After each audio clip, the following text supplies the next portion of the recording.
Obrigada. Então, muitas pessoas às vezes veem os jovens de uma forma e um apóstolo do Senhor vê de outro jeito, né? E essa talvez, provavelmente, é a visão do Salvador. Então, a gente precisa aprender a ver um jovem como o Salvador veria. E isso inclui para nós mesmos, né?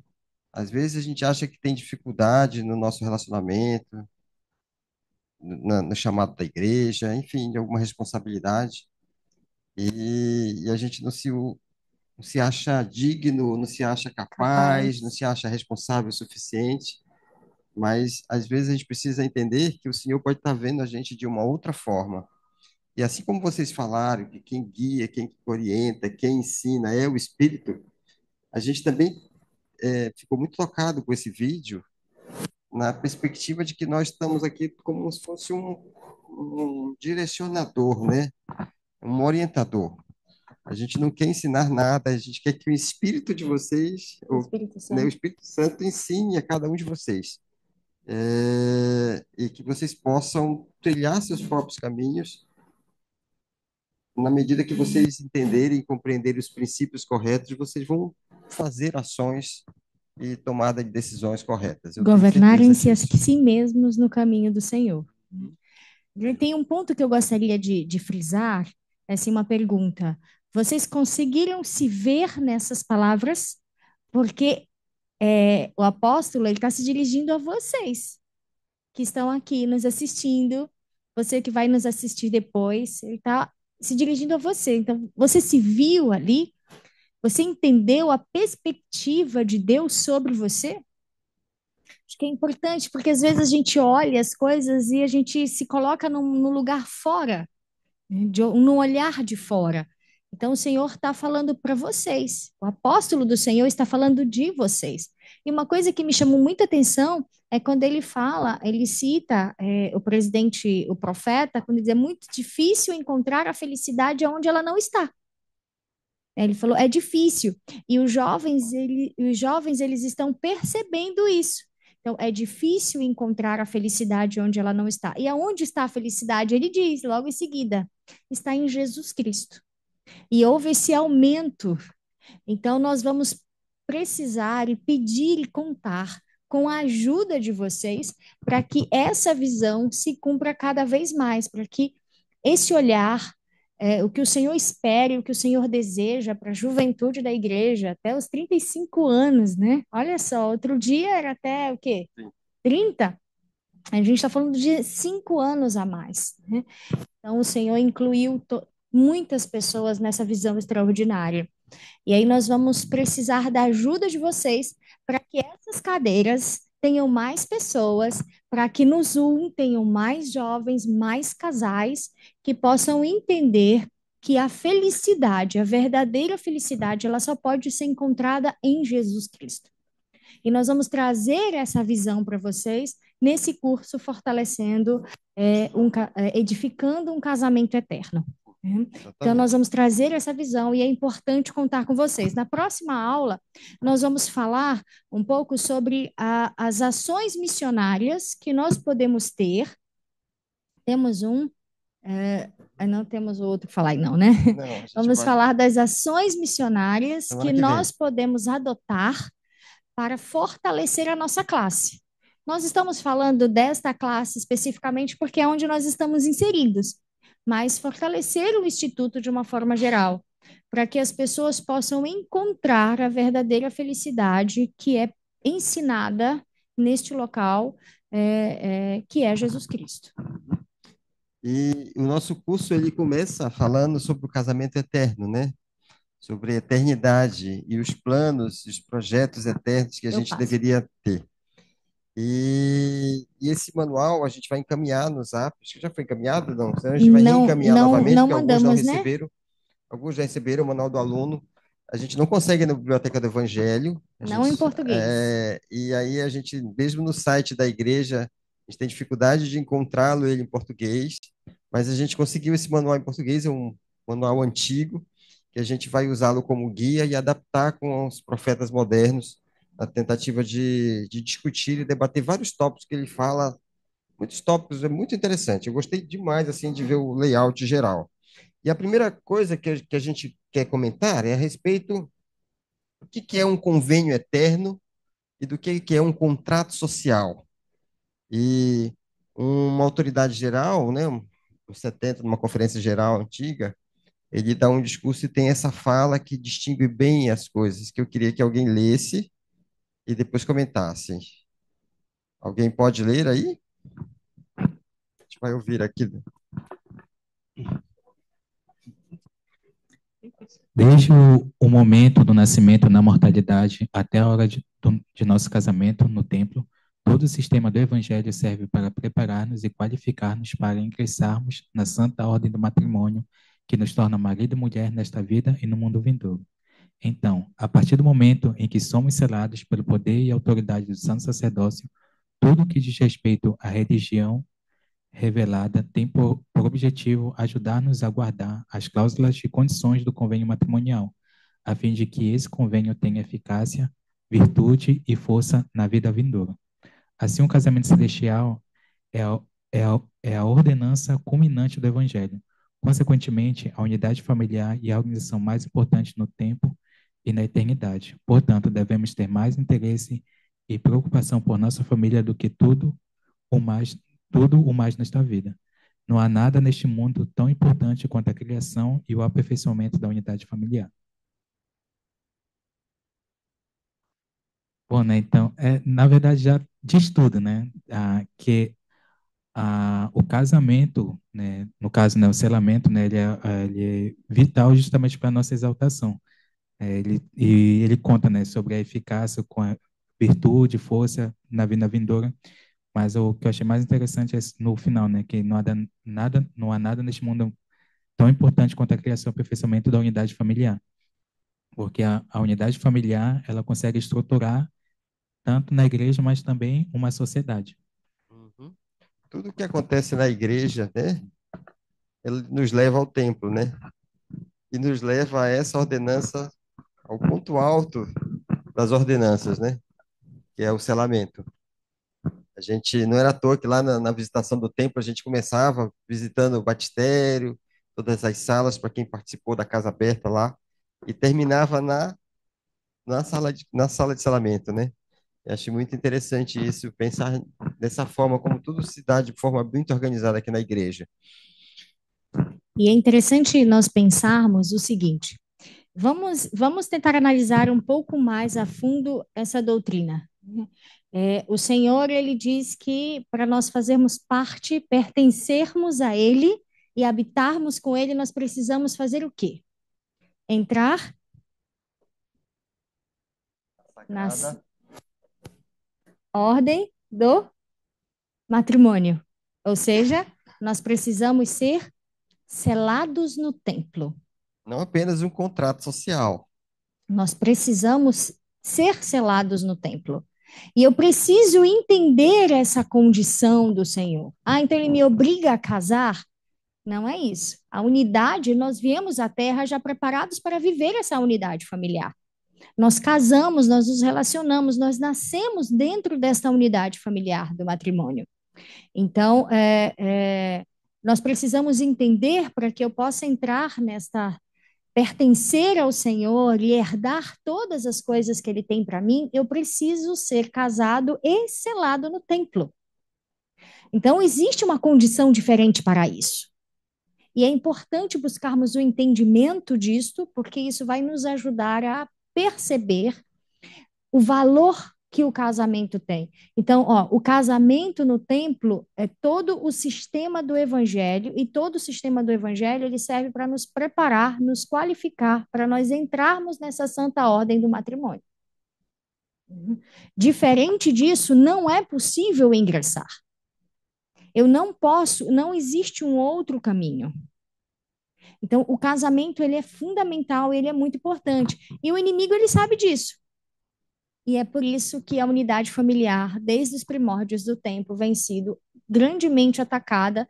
E hoje, nessa vida moderna, o inimigo tem mudado a ordem destas coisas, justamente porque desta forma as pessoas elas não conseguirão entrar nesta santa ordem do matrimônio não conseguirão ser seladas no templo e, como consequência disso, não conseguirão adentrar, não conseguirão permanecer, pertencer, herdar tudo que o Senhor tem. E o inimigo sabe disso também quanto nós. Então, a compreensão do que isso significa nas nossas vidas vai nos ajudar a buscar, a dar o real valor ao casamento.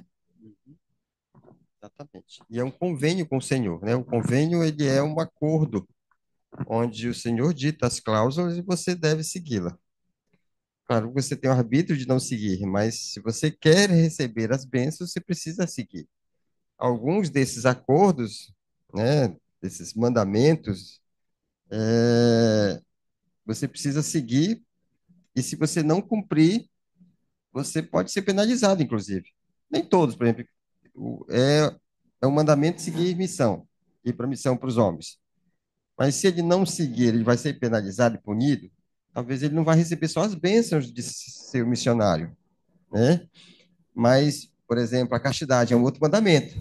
E se ele não seguir esse mandamento, o que vai acontecer? Ele vai ser punido. Então, alguns mandamentos são passíveis de punição, outros não. Mas é preciso fazer esses acordos como ordenanças sagradas, né, onde você se compromete a investidura, o batismo, são acordos, são convênios que você faz com ele. E aqui o selamento é o ponto alto desse convênio, né? Ele vai garantir a exaltação. Ele diz: não há nada neste mundo tão importante quanto a criação e o aperfeiçoamento da unidade familiar. Não há nada mais importante. Tem certeza que vocês já ouviram, né? O que eu posso fazer pelos meus filhos? Qual a coisa mais importante que eu posso fazer pelos meus filhos? Aqueles que já têm filhos ou que terão filhos? É amar minha esposa, é amar meu marido. É a coisa mais importante que eu posso fazer, porque eles vão crescer vendo que o amor é importante. Eles vão crescer felizes dentro dessa unidade. Mas parece que vocês estão falando de um conto de fadas, né? De uma coisa assim muito, muito perfeita, muito romântica. Mas ela é real, ela existe. Isso não significa que a gente não vai ter dificuldade no casamento. Nós vamos ter dificuldades no casamento. Mas isso não será mais importante do que a unidade familiar. Temos alguém aí de mão levantada? Daqui a Romier pouco. ou alguém aí da tela, que vai estar além do Romier e do Matheus? Eles dois? A Josi ainda está aí? Tinha uma. Saiu, né? Tá. Então vamos lá. Acho que a gente pode pedir para o Romier. Eu acho que o Romier ele tá no trabalho. Ele está ouvindo, mas ele está no trabalho. Su, você pode ler para gente? Uma visão do casamento e da família baseada no Evangelho de Jesus Cristo aumenta a probabilidade da felicidade conjugal. Então, o que eu preciso fazer para ser feliz no meu relacionamento conjugal? A nossa família precisa ser baseada no Evangelho de Jesus Cristo. Como que eu posso fazer isso, Su?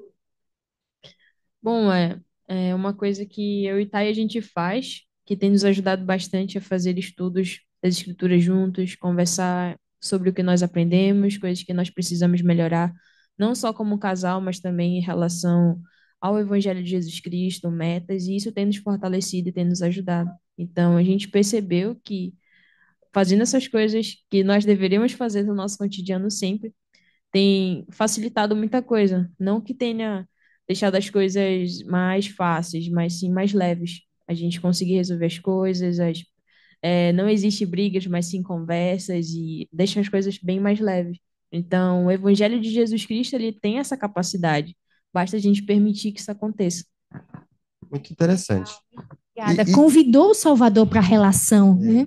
E esse é o princípio mais importante da aula hoje. Se vocês aprenderem isso, o objetivo da aula foi cumprido. Toda aula a gente vai trazer um princípio que vocês precisam aprender. E a partir daí botar em prática. Todo o restante da aula vai ser baseado nisto aqui. Eu quero fazer um comentário na fala da Su, que ela falou sobre tornar mais leve. Isso é tão importante nas relações, tão importante. Acho que no evangelho como um todo, porque às vezes o evangelho é tão pesado, né? Às vezes é tão difícil de cumprir, de viver, chamado e tudo, muitas coisas, e a gente esquece de trazer essa leveza que do Evangelho de Jesus Cristo.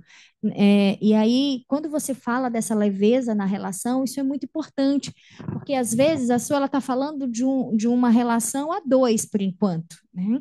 Então, consegue estudar as escrituras juntos, torna-se um pouco mais fácil gerir o tempo. E aquele casal que tem dois, três, quatro, cinco filhos, em idades diferentes, que vai desde o bebê ao adolescente, olha só da dificuldade que às vezes é. É mais Né? pesado. E aí você precisa, e quando você se cobra muito, hoje não deu para fazer aquela leitura familiar que a gente considera o ideal, mas você conseguiu ler, ou então você conseguiu orar, você conseguiu conversar sobre algum princípio, você não abriu as escrituras, mas você conseguiu falar sobre alguma coisa do evangelho e conseguiu edificar algo, convidar o Espírito para o teu lar. Então, acho que isso ajuda também a deixar essa relação mais leve, porque quando você cria uma rotina perfeita, não levando em consideração teus horários, filhos, dificuldades e uma série de outros fatores, você se frustra, porque você não consegue fazer. E aí aquilo gera conflitos dentro de casa. Nós não somos bons o suficiente, né? E aí, ao invés de você convidar o Espírito, convidar o Senhor para a tua relação, você expulsa e você nem está se dando conta disso, porque você trouxe esse peso. Então, quando você tem esse alicerce que é Jesus Cristo, não é possível vir com ele esse peso todo. Não é possível. Então, a gente precisa ter esse cuidado. Né? Nós temos na nossa casa duas adultas, né? Porque o Gustavo está na missão. Então, nós temos duas adultas na nossa casa e a gente tem uma técnica. A gente coloca na Alexa.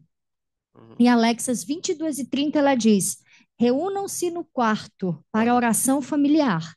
E acredite, duas adultas e nós dois, somos quatro na nossa casa. E aí, às vezes, a Alexa toca, ela toca no quarto das meninas, né, na sala e no nosso quarto. Na casa toda. E aí dá 1 minuto, dá 2, dá 3, dá 5, passa 10, passou 20, às vezes 23 horas e a gente fica só observando. 23 horas a Amanda chegou lá. Nós não vamos fazer oração familiar? Pelo menos chegou uma, né? Pelo menos chegou uma. Então, assim, a gente precisa cumprir com os princípios do Evangelho de Jesus Cristo e viver dentro do nosso lar. Mas a gente também precisa entender que aquela vivência perfeita muitas das vezes a gente não vai conseguir, mas o importante é nós nos esforçarmos e buscarmos viver o princípio do Evangelho da forma que as nossas condições nos permitirem, fazendo um esforço aqui, um esforço ali, para que fique dando certo cada vez mais. Porque o Elder Christopherson, ele fala sobre isso. É fazer até dar certo, até você perceber que dá certo. E falando de casamento eterno, né, nós falamos da união, e para ter essa ideia de casamento eterno, aqui para facilitar o meu... você precisa não só se selar, mas perseverar nesse casamento até o fim com uma visão ou com uma perspectiva eterna. Aí, dentro dessa perspectiva eterna, a gente trouxe esse diagrama aí para poder compreender e distinguir o que que é uma perspectiva eterna ou o que que não é uma perspectiva eterna. Ele guiou, inclusive, muito o nosso curso no semestre passado, né? Porque nós também falamos um pouco desse formato. Pessoal do online aí, quer comentar o diagrama? Acho que o Matheus. Matheus, é você, Matheus. Me ajuda aí, que tem muitas palavras aí, muitos traços e setas. Não compreendi direito aí. O Thay e a Su já falaram, eles já estão até aqui rindo que eu me posicionei com o microfone perto deles. Matheus vai falar para nós? Acho que não. Vai? Vou sim. Tá bom. É que ele estava analisando, né, Matheus? A gente tinha que te dar um tempo. Tá. Só um minutinho. Para você, o que é uma Fica tranquilo, que é leve, amor. Esse diagrama fala muito sobre. Muitas das vezes a gente só vê o presente, né? Às vezes a gente até consegue esquecer o passado. Então, a nossa visão, ela é uma visão muito imediatista. Acho que tudo aconteça logo do dia para a noite, que os problemas se resolvam, que os nossos objetivos conquistem. E quando algo dá errado, a gente acaba focando na frustração que a gente está tendo no momento. Mas a O visão do Senhor, Pai Celestial, ela está acima da visão do homem, como fala um diagrama. A gente consegue ver o passado e o futuro. Então, se a gente alinhar a nossa visão com a dele, a gente vai conseguir lidar melhor com as frustrações e as dificuldades que a gente pode vir a passar. E rapidinho, e Matheus, e você perceber isso, o quanto isso pode ser importante para a tua vida, principalmente assim na tua relação, que você é casado de novinho ainda, né? Tem quanto tempo de casado? Recém-nascido ainda, 4 meses. Recém-nascido, tá? Ainda nem, agora que tá aprendendo a se virar, né? Daqui a pouco vai Tá. engatinhar. Mas assim, entender que essa visão do Senhor, o Carlos ele vai explicar melhor sobre esse diagrama, mas eu queria ouvir de você, né? Aplicando isso à tua vida. Esse início de casamento, ele é sempre. Vai falando sempre como se tivesse casado outras vezes, né?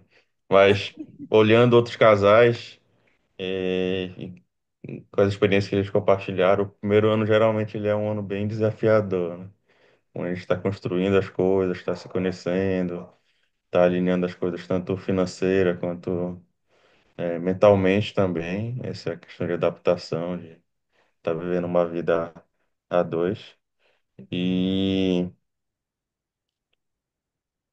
entender que isso vai passar, né, essas dificuldades iniciais, olhando justamente com essa perspectiva eterna, nos ajuda a realmente confiar no Pai Celestial e, e realmente colocar nas mãos dele, né? A gente tem metas e objetivos juntos e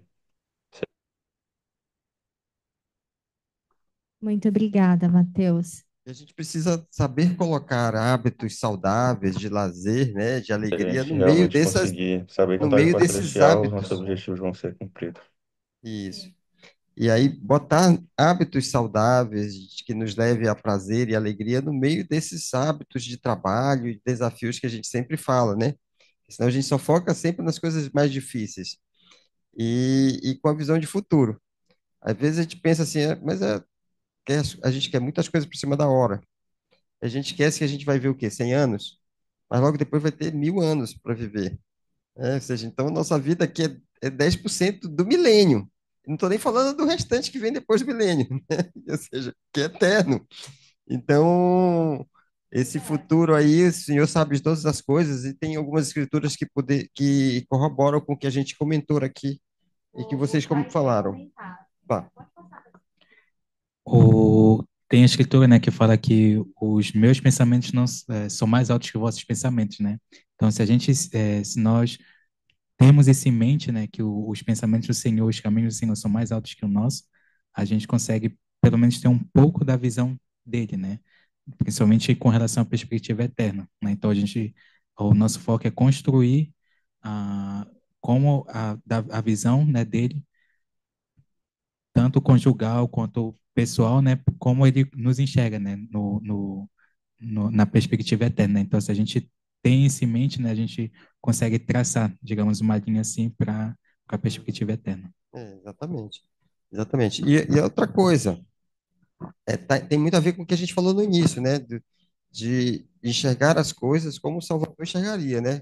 Porque o Salvador ele enxerga o coração e não o exterior. E aqui tem muito a ver com isso. Ele enxerga tudo, o passado, o presente e o futuro. Ele enxerga o nosso potencial e não só o que a gente era hoje. Então, e tem muitas coisas que falam, muitas escrituras que falam um pouco sobre essa perspectiva eterna na visão do Senhor, né? E a gente pode ler aqui, vou ler algumas. Tudo é como um dia para Deus, e o tempo somente é medido pelos homens. Ou seja, às vezes a gente fala em anos, que demora muito, e para ele isso é um estalar de dedos, né? Porque todas as coisas estão presentes diante dos meus olhos. Todas as coisas passadas, presentes e futuras manifestam-se para a sua glória e estão continuamente diante do Senhor. Ele sabe de tudo. Ele sabe de todas as coisas. Ele sabe do nosso potencial. E a gente precisa aprender a ver as coisas, enxergar e agir como o Salvador quer que a gente haja, com essa perspectiva eterna. Então, sabendo que o Senhor, ele sabe de todas as coisas, ele conhece o fim desde o princípio, ele tem essa visão de passado, de presente, de futuro, e que todas as coisas manifestam-se para a sua glória, que ele é o Senhor de todas as coisas. Então, tendo a convicção destas coisas, como que nós então podemos aplicar isso na nossa vida, no nosso casamento, que é com uma visão limitada, com dificuldades constantes, né? E com coisas que tentam nos parar continuamente? Como que nós podemos viver isso no nosso dia a dia? Eu gostaria de ouvir de vocês agora. Como? Como que nós vamos aplicar essas verdades relacionadas ao Senhor na nossa vida, sobretudo no nosso casamento? Sem ele, não vai ser possível. Como que nós, sabendo dessas verdades, dessa perspectiva de que Deus conhece todas as coisas, como que nós vamos então aplicar essa certeza na nossa vida diária? Algo bem interessante é, é o fato como a gente ainda duvida do poder de Deus, da capacidade dele. E às vezes a gente fica brincando lá em casa como se nós fôssemos crianças. E aí a gente interpreta Deus de vez em quando chamando a nossa atenção por algo que nós devíamos ter falado assim: o Senhor estava certo, eu devia ter seguido da maneira como o Senhor tinha falado. Porque às vezes a gente sente algo, nós dois tivemos o mesmo pensamento de dizer, não, é assim que tem que ser feito, só que a gente é meio teimoso, aí a gente vai lá e faz ao contrário. Então aí depois que dá errado, aí a gente fala, olha, tá vendo? Era para ter feito desse jeito, desse jeito, desse jeito. Então, às vezes nós somos muito teimosos, agimos como crianças em relação ao Pai Celestial, em vez de simplesmente obedecer e seguir o que ele está falando.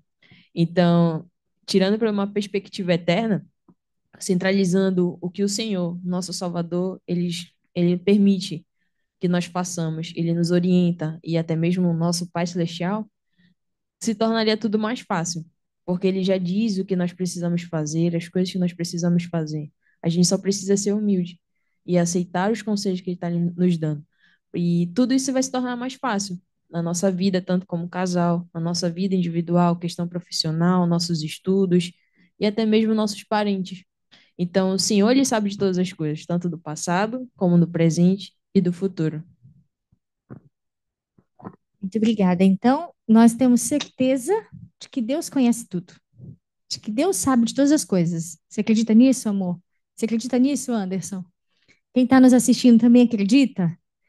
Então, se ele sabe de todas as coisas, não se tornaria mais simples, ou se preferir, menos desafiador, perguntar? Perguntar para ele. A teimosia de criança. Não seria muito mais fácil perguntar? E não seria até muito mais fácil, além de perguntar, fazer todo o possível, bem-vindos, fazer todo o possível para receber dele ou a orientação, para receber a compreensão. Uhum. Sim. Então, acho que a gente pode parar para pensar sobre isso. Se eu, como você falou, às vezes a gente duvida, a gente teima em duvidar do poder de Deus. Se eu sei que ele sabe de todas as coisas e todas as coisas se manifestam para a sua glória, para a sua honra, então eu vou perguntar e eu vou me esforçar, porque é muito mais fácil eu enfrentar o desafio para poder saber o que ele quer me dizer. É muito mais fácil eu enfrentar o desafio para compreender a palavra dele do que eu viver, errar, quebrar a cara e passar por todos os processos dolorosos da vida.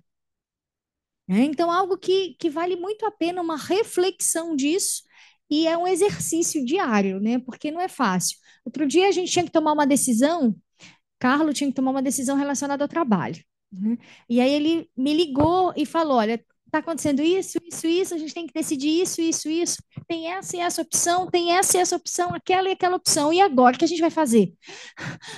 Calma, calma. E agora, o que a gente vai fazer? Eu digo assim, a gente vai conversar depois. E aí a gente faz o quê? Convida convida o Senhor para essa conversa. A gente tem o templo, em que nós podemos ir até lá e ter esse encontro com o Senhor. Eu não posso ir ao templo ainda, mas eu tenho meu quarto, eu tenho um espaço que eu posso tirar e me encontrar com Deus nas minhas orações. E Ele vai responder. Pode não ser naquele momento, pode não ser da forma que a gente quer, mas eu ouvi um profeta de Deus falar, Elder Holland, num discurso muito forte, quando ele diz: sejam crentes.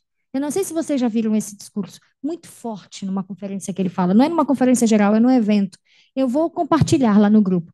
Ele diz: sejam crentes. Ele falou: sejam crentes. Sabe? Então, a gente precisa acreditar, a gente precisa buscar isso e acreditar acima de todas as coisas. E ele disse nesse discurso, ele fala: Deus nunca deixa de responder uma oração. Ele disse nunca. Ele fala de uma forma. Você está acostumado a ver o Ellen Holland nas conferências, assim, falando mais, né, ele fala de uma forma tão forte nesse discurso, tão forte, que eu realmente convido todos nós a refletirmos sobre essas palavras. Eu vou compartilhar lá no grupo com vocês. Deixa eu... E a gente vive essas tomadas de decisões, essas dúvidas, assim como ela colocou no trabalho, o tempo todo. A gente sempre tem tomadas de decisões a se fazerem, né? Eu quero comprar um carro, mas aí eu tenho que ter um filho, o que que eu vou fazer, né? Trabalhar mais horas para isso, para aquilo outro, ou priorizo mais tempo para a família. Isso é o tempo todo a gente vive essas situações. Mas se você foca na eternidade, se você traz o Salvador pensando nessa perspectiva eterna, existe mais chance de você tomar as decisões assertivas, né? Existe menor probabilidade de errar, com certeza. E existe maior probabilidade do relacionamento ter felicidade, né? Então, a gente vai fazer uma dinâmica aqui, Sim. até por conta do horário, a gente vai pular isso aqui, mas a gente trouxe isso aqui do manual. O que que é isso? Ele traz alguns problemas. Alguns Por temas exemplo, problemas.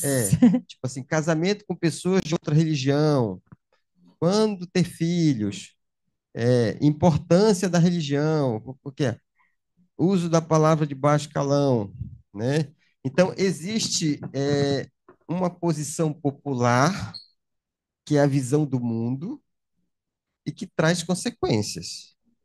E existe uma posição do plano de salvação, que é a visão com a perspectiva eterna, com a perspectiva celestial, né? Que te traz consequências. A gente não vai ter tempo para discutir tudo isso, Mas porque não nós é. vamos colocar É, esse gráfico no grupo e não, também convidamos não, vocês a fazerem isso juntos. até porque não é só esse slide, é o outro Mas slide também, o manual é cheio de problemas, mas a gente gostaria que vocês escolhessem um dessa lista, né? Um desses tópicos aqui, ponderasse aí 2 minutinhos Anderson, para que pudesse colocar para a gente a diferença da visão vocês hoje querem papel e caneta? do Dá para mundo. fazer papel e lápis? Acho que Como é só um, né? Então a gente já está em cima da hora. E aí 2 minutos para vocês escolherem um, ponderarem aí em casais. ponderar as duas consequências, Isso. da visão do É isso assim. mundo e da visão do plano de salvação. Sobre esse tópico, o mundo hoje pensa assim, mas deveria se pensar assim, por isso, por isso, por isso, por isso. E aí nós gostaríamos de ouvir. Nós temos aqui quatro casais, né? Mas como eu sei que o Romier está no trabalho, ele não vai poder falar. Nós temos o Matheus, né? O Tainan e o Tauan, com suas esposas. Então, dois Pode, minutinhos. Pode até botar uma musiquinha, Anderson.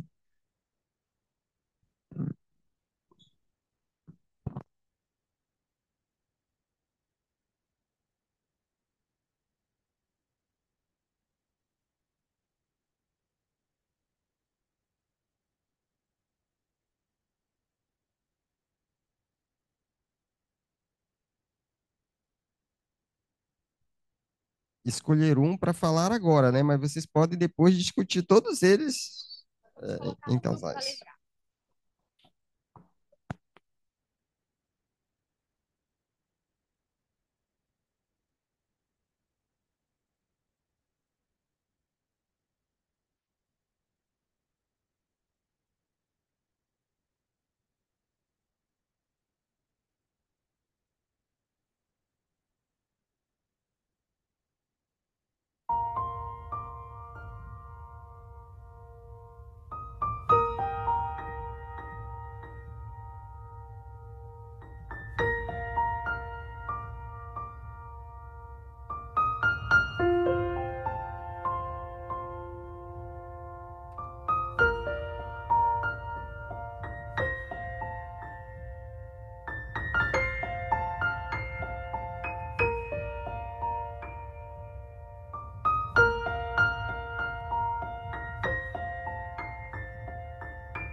Vocês conseguiram escolher um?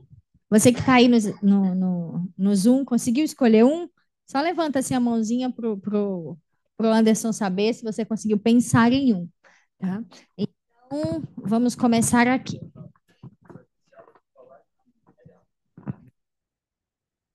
Bom, nós escolhemos uso de palavras de baixo calão, né? Ah, porque assim, né, na posição popular, né, no mundo, é normal você xingar o marido, xingar a esposa, criticar elas, né, ou ele ou ela, né, de forma que é ruim, né? Qual foi a tua situação?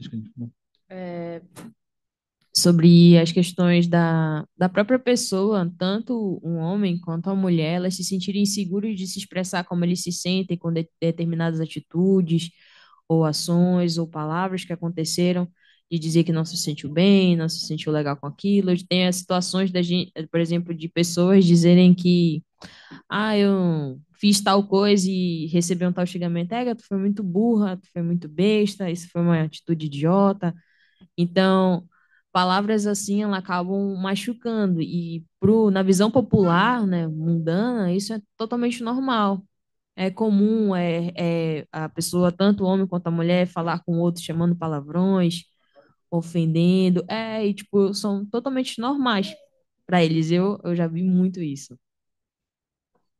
E a consequência que acaba acarretando isso, né, é a pessoa não conseguir ficar, digamos, acuada, né, não saber ter uma boa comunicação, eles não vão saber conversar. É, com certeza, num ambiente assim, sempre vai ter brigas o tempo todo, muita briga, né? O espírito não vai estar lá presente, né? E a posição do plano de salvação é completamente contrária, né? Com certeza, né? Vou falar palavras amáveis, gentis, saber expressar, saber entender o companheiro, ouvir, né? Então, a consequência com relação a isso, né? A pessoa ela se sentir segura, né? Saber que ela pode conseguir expressar o que ela está sentindo, saber que se ela fez algo de errado, não vai ter uma palavra ruim ou negativa para essa pessoa, né? E assim por diante. Obrigada. E sabendo disso, né, fica mais fácil a gente escolher qual a conduta, porque uma traz felicidade, a outra não. Vamos ver aqui o Mateus. Você conseguiu escolher o seu, Mateus?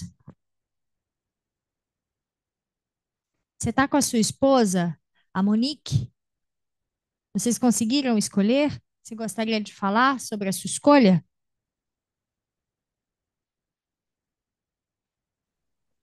Então, é a Monique que vai falar.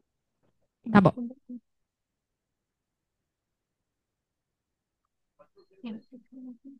Pode Tá dando falar. para ouvir? Sim, pode falar. Tá, a gente discutiu aqui que, em relação à opinião popular, ter filhos não é mais uma opção, na verdade, né? Agora a pessoa ela adota um gato, adota um cachorro e faz de filho, né? Ninguém mais quer ter filhos, que o gasto é muito grande, fala que já tem muita gente, muita criminalidade, enfim. Coloca 1 milhão de empecilhos e diz que já tem muita criança no mundo, né? Mas a gente sabe que não é esse o plano de Deus, né? Quando Adão e Eva eles vieram a essa terra, a primeira coisa que Deus disse foi isso, que eles deveriam crescer e multiplicar, né? Esse é o plano para cada um de nós. E a consequência de não ter filhos, eu acho que uma das consequências é que a gente não tem um fruto do nosso amor, né? Do nosso casamento. Eu acho que o filho, ele representa isso. E também é o que Deus ele quer para cada um de nós, né? Como foi dito no início da aula, né? A gente já vem a essa terra com esse propósito, né? De formar famílias. Então, os filhos, eles são essenciais nesse plano.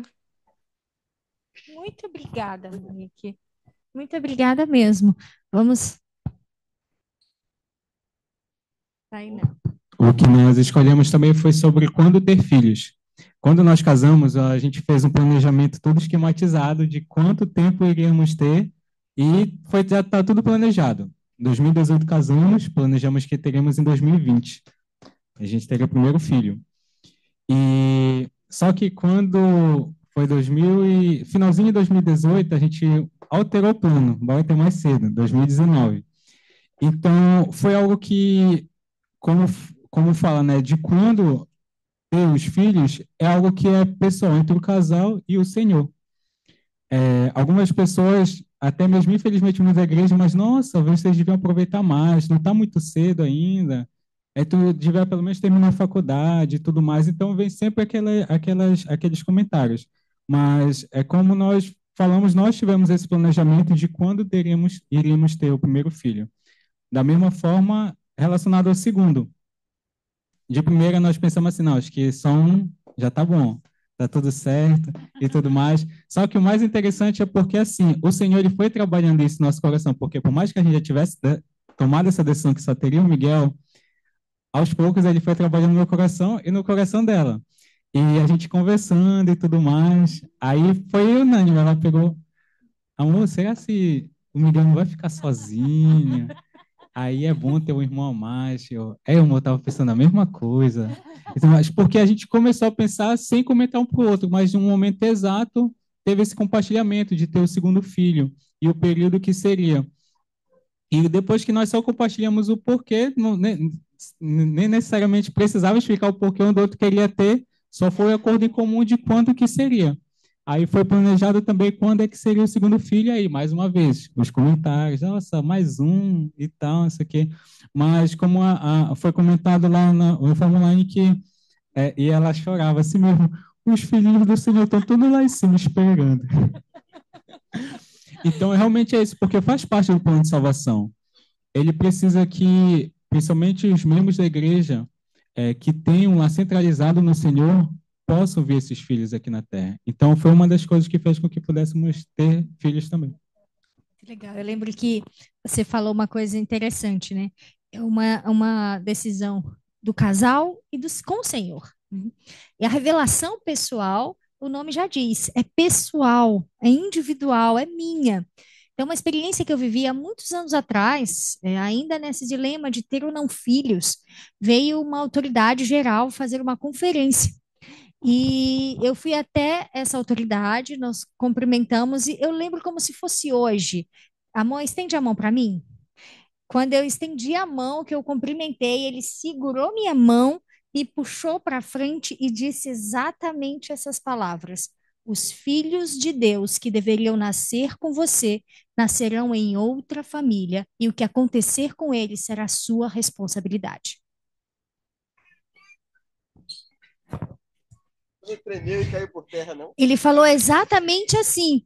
Então, o Senhor usou aquele homem para falar ao meu coração, porque era algo que só tinha dentro do meu coração. Era algo que eu ainda não tinha externado para ninguém, apenas para Deus. A revelação pessoal, ela é muito importante. E nós temos o poder de viver isso com Deus. Mas vai depender do discernimento, da escolha de cada um. Eu nunca vou esquecer disso. Mas eu gostaria de fazer um comentário sobre, eu acho que sobre maus tratos da esposa e filhos, né? Quando você fala em abusos e maus tratos, às vezes você pensa de uma forma muito ampla. A sua até fez um comentário na fala dela, de coisas que podem magoar, formas, como você chama só, você foi besta, você foi isso, você foi aquilo, e às vezes a gente não acha que isso pode caracterizar abusos e maus tratos. Mas a verdade é que sim, tudo aquilo que pode denigrir a outra pessoa, rebaixá-la, fazê-la se sentir mal, é abuso. É maus tratos. E hoje isso, infelizmente, é muito forte, não só fora da igreja, mas a gente vê isso dentro da igreja. A forma como você se dirige à sua companheira, ao seu companheiro, a forma como você valoriza ou deixa de valorizar o que ela faz. Um almoço, por exemplo, um almoço não é obrigação. E às vezes a gente colocou o almoço, o cuidar da casa, o cuidar da roupa, o cuidar dos filhos. A gente colocou isso como uma obrigação única e exclusiva da mulher. Isso vem desde os primórdios dos tempos. Mas isso não é a forma como Deus vê. E a união, o casamento, ele é uma parceria. A gente que dividiu, né? Tu trabalha fora e sustenta, eu cuido de todo o resto, inclusive de ti. Então, inclusive é uma divisão meio bem, né, bem estranha, mas às vezes a gente traz essa visão arcaica, essa visão desde os primórdios do tempo, para dentro do Evangelho de Jesus Cristo, e esse não é a posição do plano de salvação. Então, nós vivemos em parceria e valorizar o outro com palavras, com ações simples, fazem total diferença, e é o que o Senhor espera que seus filhos, a gente está falando aqui mais dos homens, porque o tema diz, né, a mulher e filhos, mas o Senhor espera que o homem assuma essa posição do cuidar em todas as áreas dos seus filhos e da sua esposa. Então, diante dessa visão, com esse pensamento, sempre com foco eterno, né, na perspectiva eterna, a gente precisa saber tomar decisões. E isso significa colocar o casamento e a família sempre como uma prioridade, né? Tomar decisões baseadas nos princípios do Evangelho e persistir no compromisso do casamento, mesmo diante de desafios, e chamar o Salvador para perto para que isso possa estar, para que esses Possamos princípios, conseguir, né, sim, lidar com isso, essas situações exatamente, e com os desafios da vida. exatamente. E aí abre uma pergunta, né, que vocês vão ponderar em casa, assim, eu tenho aplicado essas perspectivas em meu casamento, aquilo que vocês comentaram há pouco nessa dinâmica, isso é comum? É, tinha lá uma das dinâmicas lá que é a respeito de prioridades, né? Eu sempre, outro dia, semana passada, eu estava reclamando, mas moço, compra muita bobagem na internet, todo mês chega alguma coisa inútil, alguma coisa parecida, né? E aí hoje chegou uma peça de uma furadeira que eu acho que eu nunca vou usar na vida, que eu comprei, e quando chegou, comprei da China, demorou 60 dias, eu nem sabia para que era. E ela perguntou: o que que é isso? Eu não sei, mas está no teu nome. Olha, eu tinha comprado e eu falava dela. Agora pergunta Eu, o que eu falei. eu falava dela. Pergunta se eu Eu falava, disse. eu falava dela e estou fazendo a mesma coisa. Então a gente tem que. Só que eu não estou fazendo a mesma coisa. Porque eu não É, disse, amor, guarda um dia, né? Quem sabe? Tu vai ver para que tu vai usar. Foi o que eu falei para ele. e aí depois eu lembrei que eu comprei porque tinha aquelas promoções enganosas. Eu disse, compra isso aqui por R$ 30 e ganha um bônus de 300. Aí eu disse, eu vou comprar, né? E quando eu comprei era só papo furado. E Tava aprendendo, né, amor? Aprendendo a comprar. então, Entendeu? mas é interessante, porque depois a gente termina dando risada, né, das nossas atitudes, então deixa as coisas pesadas, mais leves, isso é muito bom. Eu, A gente está já no horário, já esgotou todos os limites de horário. O Anderson já está aqui olhando feio para a gente, né? E a gente também quer procurar começar no máximo com 10 minutos de atraso e tentar cumprir esse horário de terminar aí no máximo 15 para as 9 também, até respeito a vocês, né? Mas eu queria encerrar com o meu testemunho, que eu sei que o Salvador, Jesus Cristo, é nosso irmão mais velho, que ele veio ao mundo para nos salvar. Ele é nosso guia, nosso exemplo, nosso bom pastor. Ele cuida de nós em todos os momentos, ele sabe de todas as coisas. E que se a gente mantê-lo sempre ao nosso lado, nós vamos tomar decisões mais assertivas, com mais amor, sempre olhando a pessoa com outras perspectivas. E nosso relacionamento vai ser mais fortalecido. E quando a gente usa os princípios que a gente aprende e vai aprender ao longo do curso, a gente tende a nos fortalecer. Esse é o meu desejo do fundo do coração, de melhorar a mim mesmo, melhorar o nosso relacionamento e ajudá-la, cada um de vocês aí também, a encontrar e vencer os desafios de vocês. Esse é o meu testemunho em nome de Jesus Cristo. Amém. Amém. Muito obrigada, gente, por vocês estarem conosco. Então, é só o primeiro dia de muitos outros que ainda virão, mas esta aula, ela é muito pertinente, porque essa visão de eternidade, ela precisa estar muito enraizada dentro do nosso coração, do nosso testemunho. Porque às vezes a gente vive como se aquele dia fosse só mais um dia, e que as coisas que eu faço naquele mais um dia não fosse gerar consequências para o dia seguinte. Todas as coisas que eu faço, elas geram uma consequência, sejam elas boas ou positivas, mas elas geram, todas as coisas, elas geram uma consequência. Mas o Senhor, ele desceu abaixo de todas as coisas para nos ajudar a vencer os desafios. Que nós possamos buscá-lo diligentemente e possamos buscar ver as pessoas, a nossa família, como ele vê. E que possamos buscar nos tornarmos melhores para Deus. Porque quando nós fazemos isso, quando nós decidimos nos tornar melhores para Deus, como consequência disso, nós nos tornamos melhores para o nosso cônjuge, para os nossos filhos, para as pessoas à nossa volta. Não tem como nos tornarmos melhor para Deus e isso não expandir para as pessoas à nossa volta. É impossível disso acontecer. Mas isso só será possível se Deus transbordar em mim. E quando Ele transbordar em mim, então isso vai a chegar à vida de outras pessoas, principalmente daqueles que estão à minha volta, que é minha família, meus filhos, que são muito importantes. Que possamos entender que a unidade familiar é a coisa mais importante do plano de salvação. Que nós viemos à Terra para nos encontrarmos, estabelecermos famílias, gerarmos filhos e voltarmos à presença de Deus e encontrarmos a felicidade eterna dentro da unidade familiar que começa aqui. Jesus Cristo vive e esta é sua obra sagrada. Disso presto testemunho, com a minha gratidão e meu amor por vocês, em nome de Jesus Cristo. Amém. Vamos fazer oração, que aí depois nós temos uma outra coisa para falar.